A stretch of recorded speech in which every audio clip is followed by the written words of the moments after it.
Welcome back. Yeah. Welcome back. Welcome back. You're back. Great.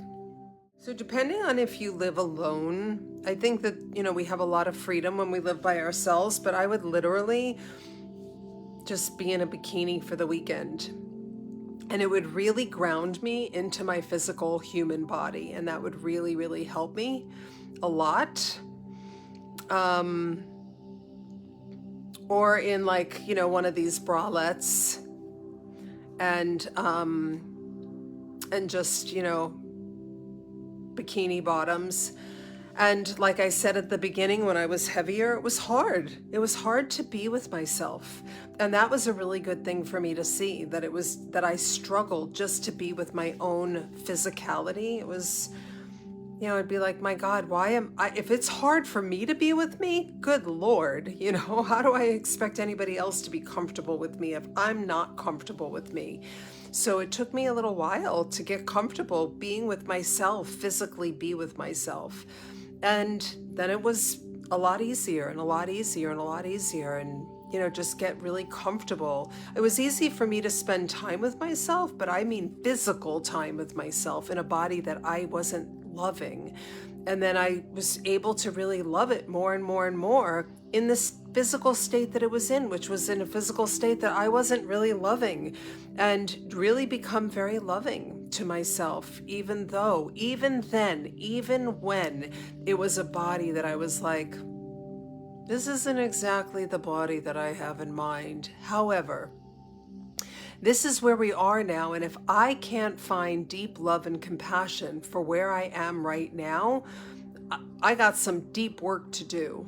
And I had to really look at that I was rejecting my own self. And when I really started to love and appreciate the arms that have held people that were, celebrating, incredible things in their life, or hurting from things in their life, and my beautiful arms had been holding people for so many years, for 50 years, and held my daughter, my mother, my father, my sister, and have such gratitude for my arms.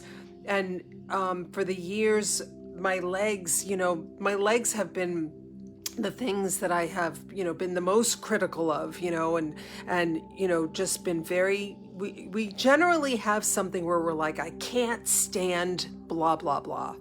And when you can find the thing of your body that you can't stand, I can't stand my pooch, I can't stand my legs, I can't stand the cellulite, I can't stand, whatever the thing is, and you can really make peace and find great gratitude and love for the thing that you can't stand. And, I was able to do that with my legs, because my legs were my least favorite. And, when I first lost a lot of weight, I lost so much cellulite, and I think also Somaderm has a lot to do with it. It activates a lot of fat loss. The product is known less for weight loss and more for fat loss. And I lost a lot of fat, and I noticed I lost a lot of cellulite, and I was like, ooh, I like this, because I've had a lot of cellulite, and I was like, I hate that. I can't stand having a body that like my mind. Let me read that again. I can't stand having a body like my mind. What does that mean, Andy? Tell me more about that. Tell me more about that line, that sentence. And I found such gratitude for my legs, and I literally stood in the mirror and did mirror work, which I strongly suggest, and I'm going to do a video on this. Not a video like this. I'm going to do a pre-recorded video. Oh, like your mom. I see. And I did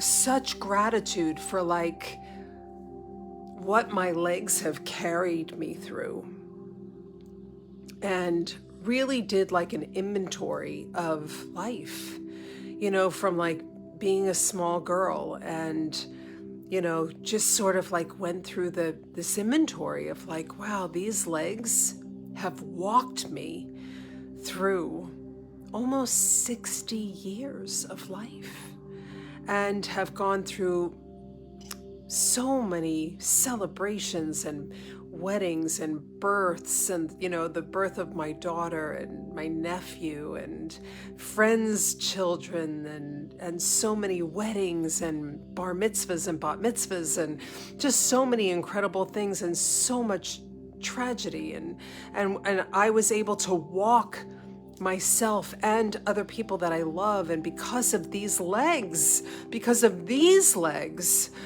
I was able to walk through these, really literally walk through these things. If I hadn't had these legs, I would be in a wheelchair or, on crutches. But I have these legs, these strong, sturdy legs that have taken me through so many things.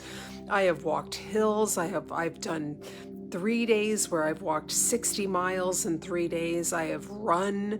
I have hiked. I've gone to different continents. I've traveled the world. These legs have taken me so many places. And so in finding great gratitude spiritually, physically, emotionally, in every way for the legs that I do have, instead of, wanting to have different legs that don't belong to me, it really helped me to metabolize these feelings that I had. And, when I look in the mirror and I'm picking, and, it's like, wait a second, this is who I am. This is the body temple that the creator of life has given me through my mother and my father. And to have respect for my creator, for my mother and my father, for myself, for this shell that I go through life in is all that it is. To have deep gratitude for the legs that have walked me through this life.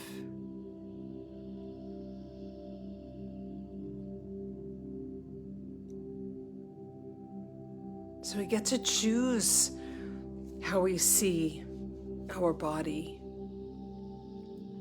and how we heal our body. Our body knows how to heal. But we have to take an active, participatory part in it. By doing the work, by sitting with the discomfort, by metabolizing how we feel about whoever it was, mother, father, brother, sister, whatever it is, and doing the work, whatever those exercises are. And there's different ones. There's writing it out and burning the letter. There's 7 minutes of crying, which for most people is hard to do, to cry about a specific situation for 7 minutes. Try it. But there's something about the brain and the period of time of 7 minutes that really helps you to sort of go through a transformation in your heart and your spirit and your soul. So there's different techniques that can be done, but you actually have to show up and do it. Or you can keep talking about the things that are bothersome. I chose in 2018 to heal. That was a deliberate choice after a health scare. And for whatever reason it seems to be, oftentimes we're rocked, rattled in our life. And then we go, okay, all right, my attention's been gotten, and now I'm making a decision. I will have a body that I love. I will have a life that I love. I'll have a business that I love. I'm going to eat what I love. I'm going to move my body the way that I love. And I'm going to have a life that I love. I'm going to have a business that I love. Now, I never said it was going to happen by X date. I never said it has to be on this time. I just committed to these things. And I keep moving in the direction of those things. Which means sometimes I have to give up what I have to get what it is that I want. It's like it's like catch and release. I catch. No, this isn't quite Goldilocks, right? Everything's Goldilocks. It's like, no, it's not quite feeling exactly like, I feel like I'm like wearing like what Claudia said, right? I'm wearing like pants that are too small or don't quite fit me or aren't quite right. And I take them off and keep going. Holding myself in the highest esteem and behaving in a way that makes me feel proud of who I am and how I am. And I keep going because I'm committed to having a life that I love, in a body that I love, being with people that I love.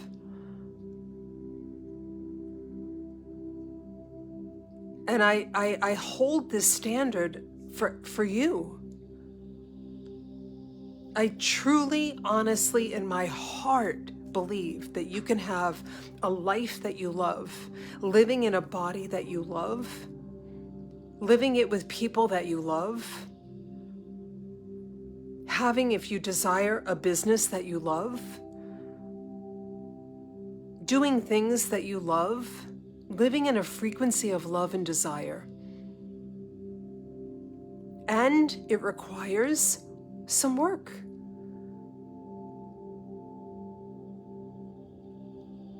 Part of that is metabolizing how you feel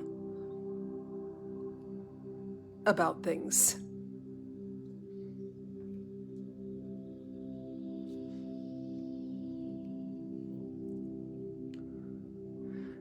Took a long time to love being so short. Now I love it, even though my mind still doesn't think I'm as short as I am.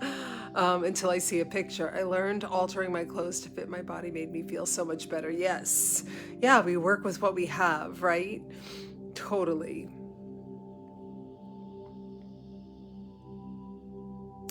I can't stand having a body like my mom. So, oftentimes we do inherit, certain things that our parents have, right? Like, if our mother had like kinky hair, and then we get our mother's kinky hair. And I know for my daughter has almost like African American hair.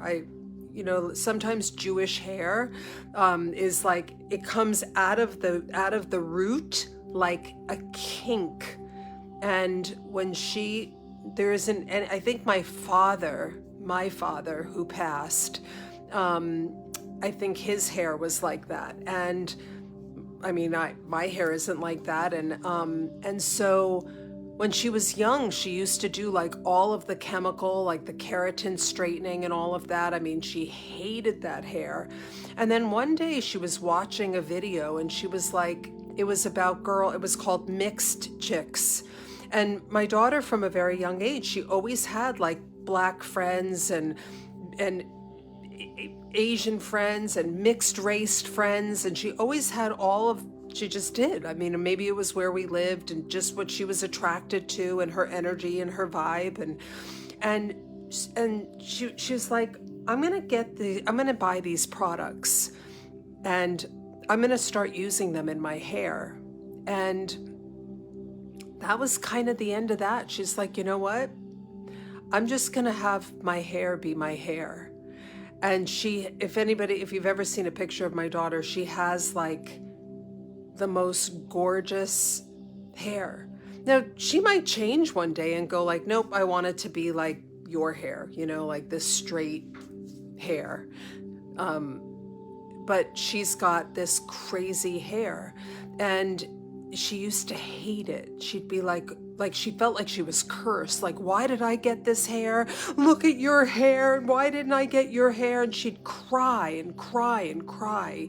And it'd be like, there's nothing I could do to help her other than pay for her to get this, like at the time, really expensive hair treatments done that would last, however long that they would last. And then all of a sudden, through a process of self-acceptance and falling in love with the way that she's born. Like, I was born this way, like Lady Gaga says. She just fell in love with her. And that's a choice. Like, I could not talk her into falling in love with her hair, right? That wasn't gonna happen. She just fell in love with herself. That was that. So there's some things that we just, like, we could either be at war with ourselves, we could create agony over ourselves,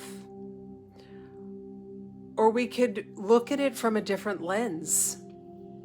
And there's choice in that matter. My Native American hair butt is rather flat. It always bothered me, but I don't even give it a thought anymore. Yeah, see, there's things that I think that we grow through. So so today's exercise is, I want you to become mindful about the can't. And it could be about money, it could be about retirement, it could be about savings. I can't save right now because, when I get a client, then I can start savings. That's not true. That's just a mindset. That's just a thought, right? That's like, I had somebody come into my inbox and say, you know what, I really want to do your program, but I can't. When I get a client, then I'll do it. It's like, okay, that's just a thought, right? Because what's the plan to get the client to do the program? It's like the wires are all mixed up, right? Like, that's just a story. That's all that it is, right? Like, as soon as I get clients, then I'll do the thing. It's like, do the thing, you'll get the clients.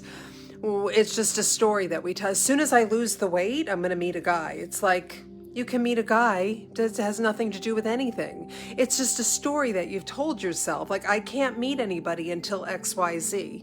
That's just a total story that you told yourself. So you could just make it like you're going to save $1,000. $1,000 is like, I'll do the math and I'll put it in there, right? So it could be 50 cents a day. You can save $1,000. It's an energy. It's a forward motion, right? It could be $1 a day. It's probably more than, well, let's see, $1 a day is 365. So it would be $3 a day. Most people have $3 a day. And then what we do is we're intentional about it. It's like, okay, wait a minute.